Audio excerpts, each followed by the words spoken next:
Hey guys, glad to see you here. My name is Soy and I'm a UX designer at Google. I want to make an exciting announcement that I hit my 1-year YouTube anniversary and finally became a YouTube partner. I know this wouldn't have been possible without all of you, and I just want to say I love you guys so much. I appreciate all the support from you guys and I'm so grateful. I can't wait to see what the future holds. I know some of you are also aspired to become content creators on social media, and I have got questions like, how did you decide to start your own YouTube channel? How did you make your first video? Or how much money do you make as a content creator? So I'm going to satisfy your curiosity and answer all those questions, and I'm also going to share some of the highlights and lowlights of my videos. Let's talk about money and commitment first, because I know these might be something you're most interested in knowing more about. I got these questions quite often. How much do you make as a YouTuber? And how much time you spend on making all these videos? I want to first outline the eligibility of getting paid by YouTube. You must have at least 1K subscribers and at least 4K hours of watch time in the past 12 months. The first requirement was relatively easy to meet.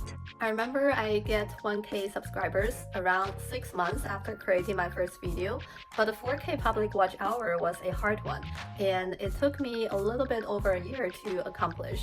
I needed to gain 4K public watch hours, which basically requires me to create content on a very frequent basis to make sure they're watched in a consecutive manner, or I make evergreen content that is relevant year-round and gets lots of traffic and watch time. Creators love these evergreen videos, and I'm lucky that I have a few of them.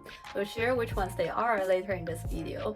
Most of the time, I take the strategy of posting on a very regular basis, which require me to make a ton of time commitment. An interesting thing I've seen in the process of pursuing the 4K public watch hour goal was that my video's total watch hour doesn't always go up the whole time. Especially after me slacking off and taking a 3-week break, my video's total watch hours would drop because last year I earned more public watching hours, and compared to the same day this year, my video's total watch time in the past 365 days would decrease. So what should I do? Cancel or reschedule all the hangout invitations from my friends and work my ass off to make videos the whole time? No, I was just kidding. It was not that bad. But I have to admit that making videos does take a lot of time and energy, especially when you want to make sure whatever content you're going to share with the audiences are high quality. In the past, I usually would spend the full weekend to create one single video on a bi-weekly basis. From doing extensive research for one topic, writing a script line by line, revising the script, recording, all the way to editing a video, creating a thumbnail, title and description, and posting it on multiple social media channels, it was a one-man project. But I have to make the disclaimer that my bottom line is I haven't and will not use ChatGPT or any generative AI tools to write scripts with the purpose to expedite the content creation process. Definitely not saying these generative AI tools are bad. They're actually pretty powerful and have the potential to revolutionize many industries. But I want to stay authentic and use my voice and tone in my videos. Some of you might have noticed that I'm not an English native speaker, and apparently English is not my first language. For example, if I'm going to use ChatGPT to write scripts for me, I'm sure it's going to generate a grammarly perfect script within seconds, but I don't want that. When I'm writing scripts, I try my best to eliminate any grammar errors. I'm sure some of my expressions might still not sound very native, but my accent is part of my voice and tone. I embrace my accent, and I think that's what makes me unique. If one day I'm speaking perfect English, my audiences might not recognize that I'm Soy, and I consider that to be a loss of identity. Okay, I've been talking about the time commitment I've made as a YouTuber. Now I'm going to answer a question of how much money I've made so far. The answer is short. I have made $332 so far since I became eligible to monetize on YouTube last month in February. Guys, in California, with this payout, I couldn't even afford a cup of bubble tea. Can you buy me a drink, please? Okay, no worries. I don't make a living working as a YouTuber. And I get it, you want free content and skip all the ads in my video. In stereotype, a lot of think content creators make good money. Honestly, only those mid to top tier influencers who have over 500k followers can make steady income and work as full-time content creators. So it seems like it's quite difficult to achieve any financial goals, especially when you're in early stage of your content creation journey. Why I want to become a content creator. In the past, I didn't talk a lot about myself, but I do want to add more personal touch to my future videos. So I'm going to share more stories about myself, and I look forward to getting to know you guys. In the beginning, my main incentives of becoming a YouTuber was to fulfill my curiosity. I have subscribed to many talented YouTubers' channels, and their videos always bring me joy and values.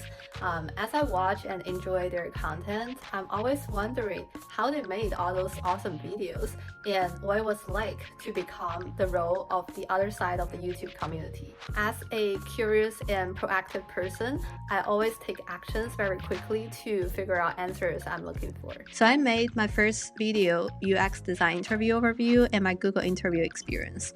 Though that was my first video, the views were not bad. It had 7.9k views, and engagement was actually even better than a lot of videos I made later on. I don't know if it was because YouTube was incentivizing new creators to make more videos by promoting the first few of their videos. It worked anyways. I was very motivated to make more videos after seeing my first video receive so many likes and comments. As I grow in my content creator career, my purpose of making videos has changed over time. To me, the most fulfilling moment of becoming a YouTuber is to share knowledge and to add value through my social media presence. It's also a good opportunity for me to move out of my comfort zone, reflect on my life and UX skills, and constantly learn as a UX designer. So I just want to say thank you, YouTube, from the bottom of my heart. Now when I'm looking back, I really enjoyed the past journey with all of you, and I'm ready to embrace a brand new chapter in my content creator career. So I'm going to make more time commitment to add more storytelling to the content I present to improve engagement, and also you would expect me to talk broader UX related topics like a day in my life as a UX designer, life as a UX content creator, how to grow a career in UX job interview preparations, and get ready with me. Maybe? Sorry, I'm not gonna apply makeup. Friends, if you're preparing for a whiteboard exercise in a UX job interview, I highly recommend you to check out these two videos I've made. Remote UX whiteboard mock interview, how to approach design whiteboard challenges. They are the most viewed videos on my channel, which had over 29k views.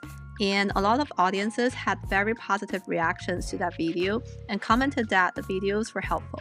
I think the reason that these two videos got so popular is because a whiteboard exercise is usually considered as one of the most challenging rounds in a UX job interview, and unfortunately on YouTube there are not that many videos about whiteboard exercise.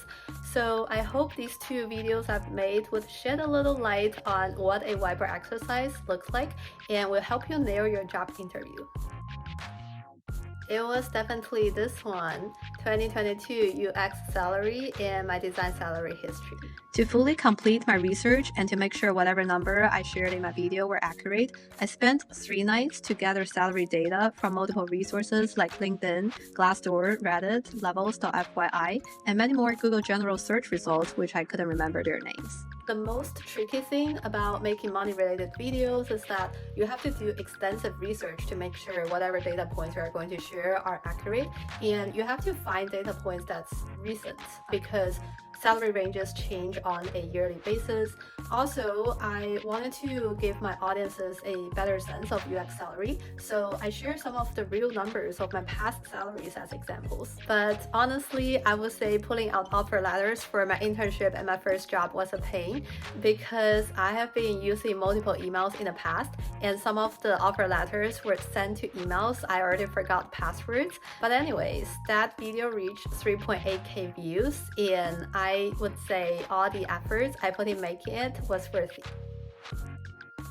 I would say the 3 tips for UX UI resumes that will get you hired is one of the most helpful videos I've made. Because in the video, I've included UX UI resume templates and keywords cheat sheet, which you could just grab and use in your resume.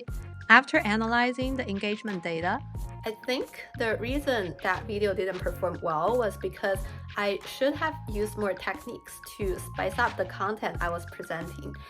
So I have set a goal of incorporating more storytellings to my future videos. Also, I look forward to hearing from you guys. If there's anything I could improve, I'm all ears, and please don't hesitate to comment down below.